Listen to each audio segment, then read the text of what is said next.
सुदर्शन चक्र दुनिया का सबसे शक्तिशाली शस्त्र, जिसने दुनिया से काफी सारी बुराइयां मिटाई और पापियों का नाश किया। महाभारत काल में चाहे समय को रोकना हो या शिशुपाल का वध करना हो, इस चक्र ने भगवान श्री कृष्ण का खूब साथ दिया। लेकिन एक दिन अचानक ये चक्र गायब हो गया और तब से यही सवाल था कि आखिर ये चक्र गया कहाँ। दोस्तों, आज हम आपको बताएंगे कि कैसे इतना शक्तिशाली चक्र कहाँ गायब हो गया। सुदर्शन चक्र हिंदू माइथोलॉजी के हिसाब से दुनिया का सबसे शक्तिशाली हथियार है। ये कोई आम हथियार नहीं है, ये एक ऐसा हथियार था जो दुश्मन को एक ही पल में सर्वनाश कर सकता था। ये भगवान विष्णु का शस्त्र था, जिसे भगवान विष्णु और उनके अवतार ही धारण कर सकते थे। ऐसा हथियार जिसका निशाना कभी नहीं चूक सकता था। भगवान कृष्ण जिस कारण भी सुदर्शन चक्र को छोड़ते थे, ये चक्र वही काम करके आता था। सुदर्शन चक्र एक ऐसा अचूक अस्त्र था जिसे छोड़ने के बाद ये लक्ष्य का पीछा करता था। ये आजकल के मिसाइल, रॉकेट, इस सब चक्र के आगे बहुत कमजोर थे।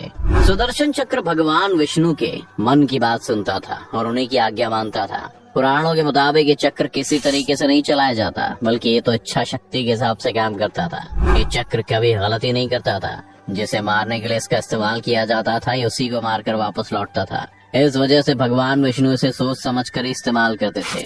महाभारत के युद्ध में भी श्री कृष्ण ने आखिरी बार इस शस्त्र का इस्तेमाल किया था।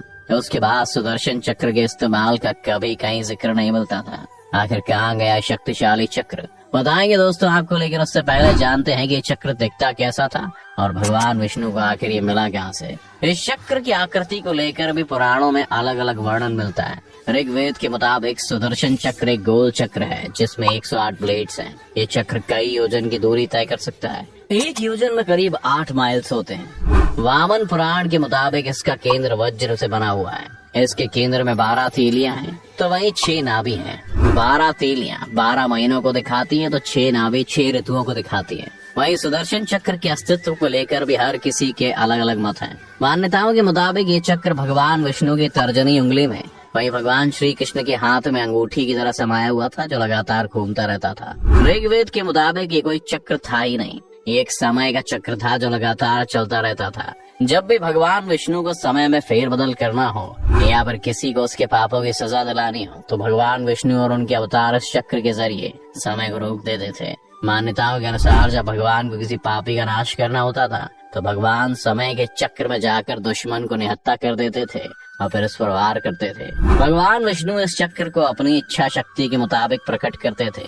वहीं भगवान कृष्ण ने सुदर्शन चक्र के जरिए महाभारत काल में बहुत से दुश्मनों का सर्वनाश किया था। और वहीं भगवान ने समय चक्र के रूप में भी इस्तेमाल किया, इसीलिए इसे समय चक्र कहा गया था। इस चक्र के जरिए श्री कृष्ण समय को रोक कर रख सकते थे, समय के पीछे जा सकते थे, समय के आगे भी जा सकते थे। इस समय चक्र का इस्तेमाल श्री कृष्ण ने महाभारत में जयद्रथ के वध के लिए किया था। दरअसल जब अर्जुन के पुत्र अभिमन्यु को चक्रव्यूह में फंसाकर जयद्रथ ने अभिमन्यु की हत्या कर दी थी, तब अर्जुन ने अपने बेटे की हत्या का बदला लेने के लिए प्रतिज्ञा की थी कि वह अगले दिन सूर्यास्त होने के पहले ही जयद्रथ की हत्या कर देगा, वरना वह खुद को जलाकर खत्म कर लेगा। अगले दिन कौरवों की सेना शाम तक जयद्रथ की रक्षा करती रही और अंत में जब अर्जुन निराश हो गया, तब भगवान श्री कृष्ण ने अपनी माया की और कुछ देर के लिए सूर्य को छिपा दिया ताकि कौरवों को भ्रम हो सके। जब कौरव बहुत खुश हुए और अर्जुन बहुत निराश, तब कृष्ण ने अपनी माया समेट ली और सूर्य को वापस उदय कर दिया। ये देखकर जयद्रथ घबरा गया और उसे अपनी मौत सामने दिखने लगी। तब अर्जुन ने अपने बेटे की मौत का बदला जयद्रथ को मारते हुए लिया। उस समय श्री कृष्ण ने सुदर्शन चक्र के जरिए समय को कुछ पल के लिए रोक दिया था और कौरवों को भ्रमित कर दिया था। इसके अलावा जब अर्जुन युद्ध से घबराए हुए थे और वे युद्ध में भाग नहीं लेना चाहते थे और दुखी थे, तब उनको उनके कर्तव्य का ज्ञान कराने के लिए श्री कृष्ण ने उन्हें गीता का उपदेश दिया था। उस समय भी श्री कृष्ण ने अर्जुन को गीता का ज्ञान देते हुए समय को सुदर्शन चक्र की सहायता से रोक दिया था और अर्जुन को ये ज्ञान दिया था।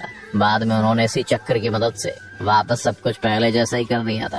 दोस्तों, इन्हीं सब बातों को लेकर लोगों के अलग अलग मत हैं। कुछ का कहना था कि ये चक्र भौतिक हथियार था ही नहीं, ये तो बस भगवान विष्णु की इच्छा शक्ति से पैदा होता था और भगवान विष्णु इसे जिस तरह से चाहे इस्तेमाल कर सकते हैं। ये भगवान विष्णु की इच्छा शक्ति से पैदा होने के बाद हवा और आग के संयोग से अपना काम करता था। वहीं कुछ लोगों का मानना था कि सुदर्शन चक्र एक भौतिक हथियार था जो भगवान विष्णु और उनके अवतारों को ही मिलता था और सिर्फ वही से चलाने की विधि जानते थे। पौराणिक कथाओं के मुताबिक सुदर्शन चक्र की उत्पत्ति को लेकर अलग अलग कथाएं जुड़ी हुई थी। शिव पुराण के मुताबिक एक भौतिक अस्त्र ही था और ये विज्ञान के मुताबिक बहुत शक्तिशाली बनाया गया था।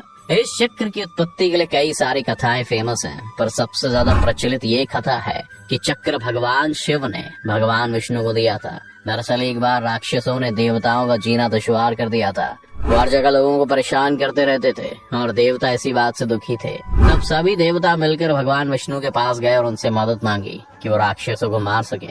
तब भगवान विष्णु ने जब उन राक्षसों को मारने की कोशिश की, तब उन्होंने देखा कि राक्षसों के पास एक अनोखी शक्ति थी।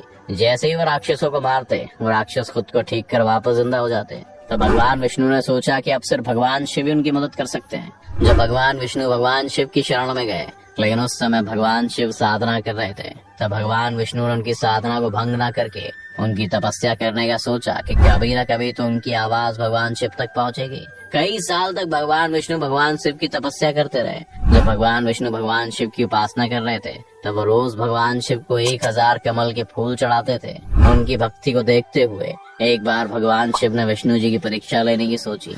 एक दिन जब भगवान विष्णु भगवान शिव के लिए फूल इकट्ठा कर रहे थे, तब भगवान शिव ने एक फूल छिपा दिया। एक फूल कम पाकर भगवान विष्णु ने सोचा कि मेरी आंखें भी कमल के जैसी है। इस वजह से उन्होंने अपनी एक आंख फूल की जगह चढ़ा दी। ये देखकर भगवान शिव बहुत खुश हुए और उन्होंने भगवान विष्णु को सुदर्शन चक्र दिया, जो एक ही पल में किसी भी दुश्मन का सर्वनाश कर सकता था। तब से ही भगवान विष्णु के पास ये चक्र मौजूद था। सुदर्शन चक्र 2 चक्रों से मिलकर बना था, जो लगातार अलग अलग दिशाओं में घूमते रहते हैं। शिव पुराण के मुताबिक इसमें 108 नहीं बल्कि 10 लाख ब्लेड्स हैं। पौराणिक कथाओं के मुताबिक यही कथा सबसे ज्यादा प्रचलित थी। वैसे दोस्तों, इस चक्र को लेकर और भी कथाएं हैं। पुराणों के मुताबिक ये चक्र विश्वकर्मा ने बनाया था। सूरज के तेज से विश्वकर्मा ने 3 चीजों को बनाया था, जिनमें सुदर्शन चक्र, पुष्पक विमान और त्रिशूल शामिल था। वाल्मीकि रामायण में वर्णन है कि भगवान विष्णु ने चक्रवन नाम के पहाड़ पर हायग्रीव नाम के राक्षस को मार दिया था और उससे विश्वकर्मा द्वारा बनाए गए चक्र को छीन लिया, ताकि इसका कोई गलत इस्तेमाल ना कर सके। और दोस्तों, ये बात सही नहीं मानी जाती, क्योंकि पौराणिक कथाओं में ये बात का उल्लेख था कि इस चक्र को भगवान विष्णु के अलावा कोई और नहीं चला सकता था, ना ही इसे चलाने की विधि जानता था। कुछ शास्त्रों में ये भी लिखा था कि इसे भगवान बृहस्पति ने बनाया था और उन्हें चक्र ब्रह्मा, विष्णु, महेश तीनों की शक्तियों को मिलाकर बनाया था और अंत में उसे भगवान विष्णु को सौंप दिया गया। ये कथाएं दोस्तों कुछ मतों में सही नहीं लगती। लोगों का मानना था कि भगवान विष्णु ने चक्र खुद ही पैदा किया था, क्योंकि वो खुद को चक्रधारी मानते थे।